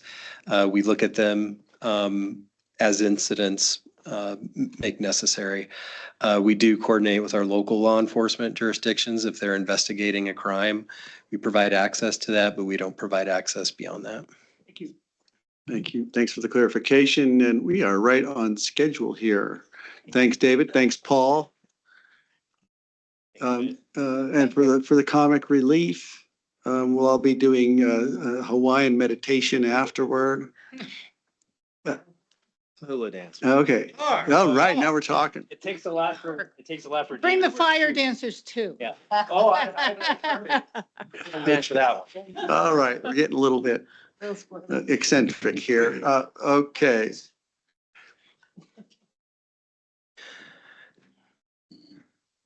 Okay, we are at the point of the CEO report. If you're ready, Mr. Chair. Thank you. Okay. Just some good news items. We did notify the board via email, but just for everyone else to hear, RAFTA was a recipient from the Southwest Energy Efficiency Project for being a leader in energy efficiency in the region. And we received that award and certificate this past month in Boulder, Colorado at the Boulder Rado Hotel from the Southwest Energy Efficiency Project, which is an organization that represents numerous states in the Southwest. Who received that award? Was it Ben? Or who went down there? Our Chief of Staff, Craig Dubin, Craig was able to accept that award on our behalf. So that's it. Well done. I think there was actually a picture we should have probably included. Also, we received a very nice letter from the Roaring Fork Outdoor volunteers thanking the RAFTA organization for us providing them access up to the Maroon Bells. We provided a bus for them to be able to access their work they were doing up at the Maroon Bells, and they sent a very nice letter to RAFTA thanking us for that with a picture of all the other volunteers up there doing their work. I'll hand it over here to our Chief Operating Officer to provide an update on our free fare and a couple of other items. Yeah, thank you. These should be pretty quick. On the free fare, as you're all aware, we started a free fare pilot on October 1st that runs through November 30th. We are starting to get some data back in terms of ridership. And as it's, you might have seen in the report, for the month of October, we're looking to be up about 3.3% in 2025 for October over October 2024. So actually just this morning did receive an update on that. So we're still receiving information in, which is why this is all preliminary. So data back on backup buses, which take a little bit more time to come through the system. brings that number up to 3.96%. So we're up slightly over the 3.3. I did want to add a little bit of context to that number, though. So if you look at the September numbers, we were down about 3.5%. So now it's hard to say, like, we would be down in October if we didn't do free fare, but I think there's a possibly reasonable assumption to think that the overall increase might be greater than that 3.96 if you consider we could have been potentially been down in October without it. The other piece too is that this does equate to about 179 additional boardings per day. So to put that into context, that's about 3.5 buses full of people that wouldn't have otherwise been on the bus. Obviously, it doesn't split out that way over the whole system, but to try to visualize what 179 people per day does look like within our system. So that's the number of cars off the road. Mm-hmm. Thank you. We will be coming back in January. So as is obvious, we're still receiving data. We're still crunching the data. There's a lot more that we need to dig into. So we're looking at providing a more thorough analysis at the January board meeting. That'll get into a lot more nuance that we just don't have at this time. Yeah. Great, thanks. Question from Rachel. And I do apologize. I have to leave after this comment and appreciate both the budget work and everyone's work all along. It seems to me that we can take the data from this and kind of make projections about increased costs to be able to continue to provide that sort of ridership to capture that. But I think that we should then take it again hypothetically out. What if it was another 15%, or what if it was another 25%? Not necessarily based on 2026, but where we might be in 2030 or 2035, because the valley does continue to grow. So I really think this is great baseline data to start translating into how many more drivers, how many more buses, how many more park and ride places, everything like that. So kudos to everyone who supported the experiment, and thank you so much. Thanks, Rachel. Yeah, good point. If in off season we get a 7 or 8% boost in ridership, what would that do in the high season? It's nice to think about that. Okay, that's great news. So I think I was concerned at one point. I thought I heard that people were worried that not much was really happening. But it also means that maybe the demand on the park and rides isn't as great as we thought it might be, but we have to keep watching that too. Did I see a hand up somewhere else? Not online. Nope. Okay, thank you. Keeping tabs. Thank you. Thanks for that, Alyssa. Alyssa keeps me on track. Well, it's hard to balance in these meetings. Well, just, yeah, being It's hard to see the nearsighted. screen. Yeah. Okay, keep going, David. All right, we've got just one other quick update. This is on the Newcastle US eastbound shelter replacement. As you may be aware, when the roundabout was installed in Newcastle, we did lose the shelter there. That wasn't a RFTA shelter. That was provided by the Lions Club, is my understanding, in Newcastle. There was a pad poured, but it was too small for our bus stop standards. So we are looking, through our staff, we were working with the Newcastle staff to identify an interim solution until we can get to the point where we have a longer term solution that looks at how do we improve both the westbound and eastbound to meet our bus stop standards. We did find a shelter within our stock that we did provide to the town of Newcastle. So last I heard, as of October 28th, that shelter has been delivered to the town of Newcastle for installation by their Public Works Department. Great. Okay, and this was a question that came up from the town of Newcastle at our last meeting, so that's why we're providing an update to that. And my hope is that we can get a stop eventually here that does meet the RFTA standards, and they can have a nice new stop there in their community. So I did provide a update already on the Rifle City Council presentation that I provided on November 5th.